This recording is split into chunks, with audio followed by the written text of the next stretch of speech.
Yo, what up, Nicholas? It's your boy, Philological here. And today, I'm going to speak a little bit about how I know racism basically isn't going anywhere. Well, it could, but there's only one thing we can really do about it, but I'm going to talk a little about something, then I'll get to how we can change or end racism later. So what brought this to my mind? Let me bring the camera closer because my voice is gone right now, so I can't really speak loudly. Yesterday I was drinking on the balcony of the apartment out here in Cyprus, of course, drinking. And I saw this interracial couple walk past. You know, it was a dark black guy and like a really good looking white girl. They just walked by. Now, I guess they could be friends, you know, they weren't holding hands, they were just walking, and he looked nervous. He just looked generally nervous. You know, he wasn't one of those rah-rah type black dudes. Nah, he just seemed like a really cool, down-to-earth black dude. He looked nervous as fuck. Like, you know, when people walk by, kind of look down. I've seen a lot of that in Russia too from black people, and I don't like that shit. You'll never catch me doing that. So, you know, he just looked generally nervous. So they walked towards the right of like where I was standing. And they went somewhere or whatever. So I'd say about, I don't know, 40 minutes later, I see them coming back the same direction in which they came. And I'd had a little more to drink since I saw them last. And so this time I decided to say something to them. So I screamed to him from the balcony. I go, really loud, I go, hold her hand. And at first he's like, he didn't stop walking. You could just tell like his posture got straight as he walked. And then he turns up and sees me. And he sees me and I'm with, you know, my blonde lady. He sees me and her together. And then he waves, I'm like, yeah. Like nodding my head to show him that I'm being serious. And then they started holding hands. And that made me feel really, really good. That made me feel amazingly good because maybe now they'll always hold hands when they go places. Maybe they're not going to be afraid to do it. You know what I mean? And this brings me back to, like I told you guys before, and I was speaking to the guy from Atlanta. He was like, the things he go through with racism out here is crazy. And I laughed. You know, me and my lady, we laughed like, about the racism you go through in Cyprus. It's funny. It's funny fucking racism because nothing's ever going to happen to you. There's too many black people. Nothing's ever going to happen to you.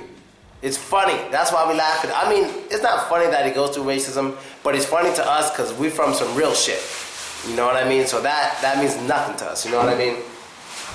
So, how do I know racism isn't going anywhere? Well, let me explain to you guys. Let me explain to you guys. Don't date interracially. Let me explain to you guys how racism kind of actually, what it is and what it isn't, in my opinion. When I say racism, let me not use that word. I gotta find something else because everyone. Basically, how people use racism now is when one person is being mean or hateful towards another person because of their race. They're basically called a racist.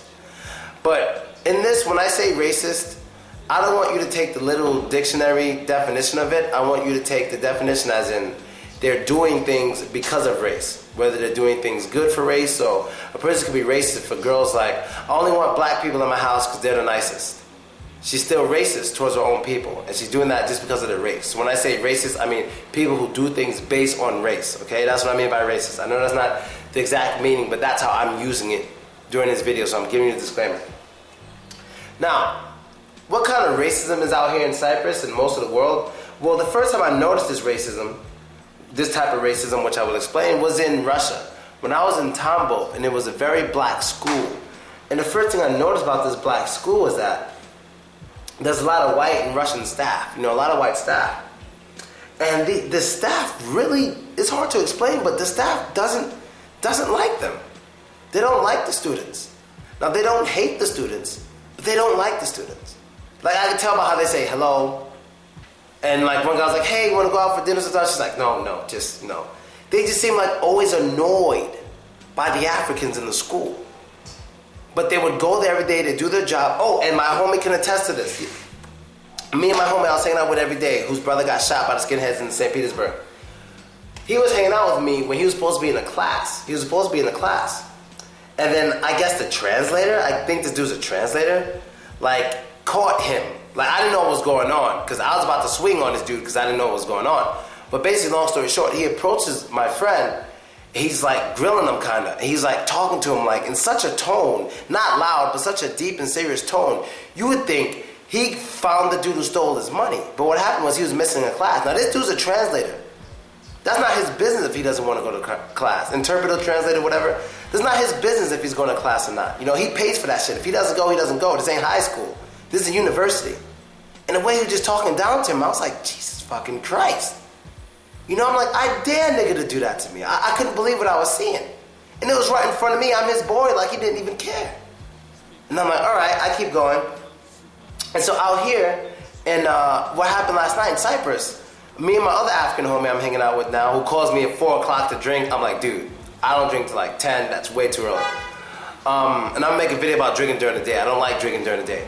So anyway, he works at a club called Black and White. He wants to get me into the club for free. So I'm like, all right, let's go. But he's like, oh wait, you have to stand here. I'm like, I have to stand here in front of the club. You work here. Just bring my black ass in. Tell the guy you want to bring me in, you know, just let him know. It's like, wait, no, I have to talk to him first. I'm like, nigga, you work here. What much is there to say? I see you in front of the club every day, 4 hours straight, advertising this motherfucker. You can't bring somebody inside? And so then he goes, like, you just have to wait. So he goes, he's like talking with the guy, and the guy just like, oh, whatever, just go. Like, just giving him an attitude when the dude fucking works there. So I go up there and literally, I'm like, yeah, thanks a lot for letting me in. He goes, oh, what, you want to date now? I'm like, nah, nigga, I don't want to fucking date you. I'm thanking you for letting me in this motherfucker. Just like that. I'm like, in America, we're way more hospitable to each other. He's like, well, they say in America, just go in with your friend before I change my mind. And I'm just like, wow. These dudes are just, he was from here. He's from Cyprus. And I was like, these dudes are just straight, like, that's the thing. That's how racism usually is nowadays. That's how it usually is. It works in a way in which they only do business with you and nothing more. You understand what I mean? They don't want to be your friend. They don't want to hang out with you. They're just going to do business with you. And that's how it is usually around the world. But you want to know something? That sort of racism is okay. It's fine. Because nobody has to like you. I'm going to say that a million times. Nobody has to like you. They just have to respect you. He works, they pay him, they all go home. That's it. They don't have to shake your hand. Like, I tried to shake this guy's hand here, and he wouldn't even do it. I had to have my hand up for like 2 minutes, and I finally made him do it, because I'm aggressive with bitch-ass racists. I'm aggressive. Because this racism here is funny to me, so I'm very aggressive. If I meet someone who seems like he has a problem, I'm going to be in his face for like a minute, just talking to him, laughing, like, oh, these white girls are amazing. That's just how I am. You guys can tell from my videos. That's how I am, because out here, they're not used to, first of all, they're not used to the American accent. And I notice whenever I speak to somebody, and if it seems like I get a little angry, they always give me leeway. They're not used to that little, like, yo, get the fuck out of here kind of shit. They're not used to that, you know, so they probably think I'm some kind of thug or something, I don't know, but I don't get much shit out here at all. Once I say something, it's finished. No one really has something to say after it, because I'm like there's only 2 Americans out here. One's a bouncer, and then there's me. You know what I mean? And so that's how it usually works. So that's why when Donald Sterling came out with that video saying to his girl, why do you want photos with black people? Why do you want to do this with black people? I understood it way more than anyone else, because I travel usually more than black people in America. Now I understand it. It was 2 ways. One, he was just jealous of black men. That happens a lot. That happens a lot. Right? He was just jealous of black men. He's afraid that one of the black men's going to take his girl. It's very common. It's very, very common. All right? That's one. Or 2, it was the simple fact that he doesn't like, or him and his people don't like having non-professional relationships with black people. And that is very common, and that's not going anywhere, and there's nothing you can do about it, because nobody has to like you. No one has to date you. They just have to respect you and keep their fucking hands off you. That's it. And it will always be like that. If you need a hug, go get it somewhere else. Nobody has to fucking hug you. I'm not saying this to be a dick-faced cockmaster. I'm saying this because this is how it is. Nobody has to hug you. Nobody has to like you. They have to keep their fucking hands off you. And when they make an agreement, they got to stick to that agreement. Once the agreement is over, you're done working, they can pretend like they don't fucking know you, and that's what a lot of people do. Like the people I work for in Russia on a computer, I never met them. But I don't work for them, I work with them. But they basically, we advertise each other, you know. So if it weren't for them, I wouldn't be here, you know, because they have like 1 million subscribers. So those subscribers subscribe to me because I make my videos with their logo on it. They put that video on their website, and we both eat off that. Whenever I try to have a personal conversation with the male owner of the website, he just won't even answer.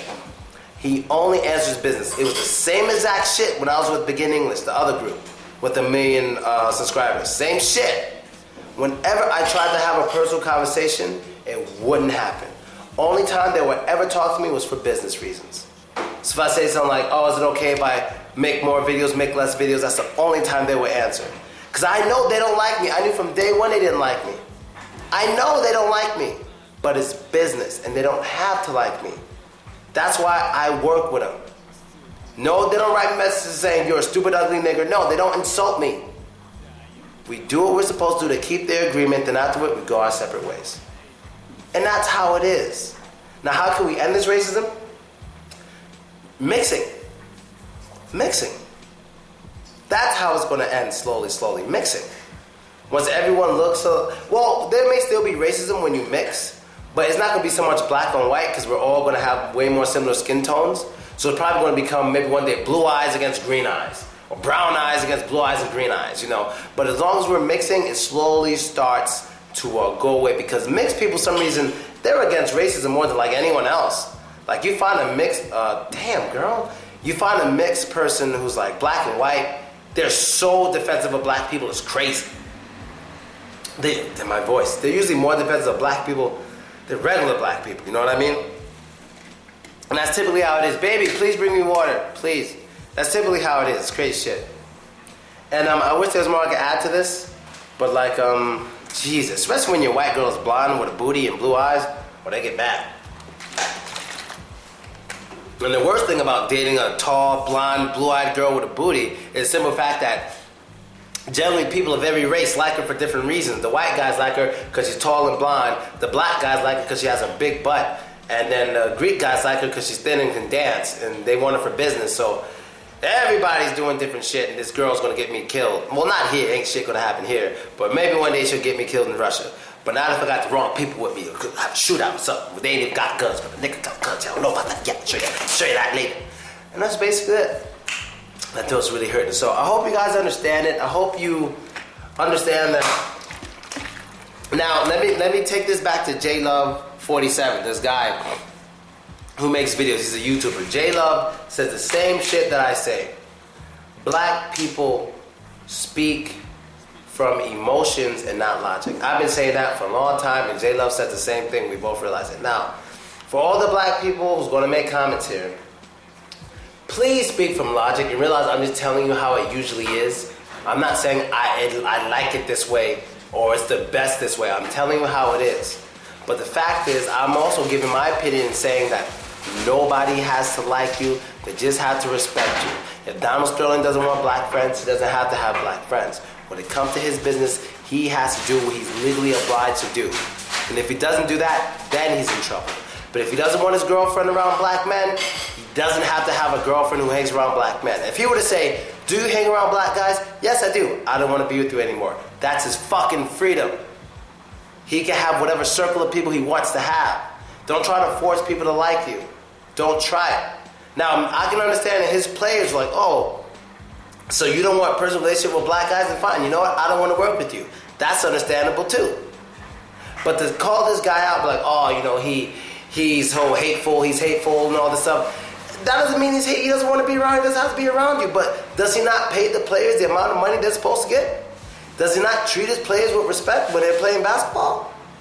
So until he breaks that, too fucking bad. Doesn't have to like you. When a white girl says she doesn't want to date black guys, she doesn't have to date you. You understand? When a black guy says, I don't date black women, he doesn't have to date them. You like who you give. Basically, what I'm saying here is you give hugs.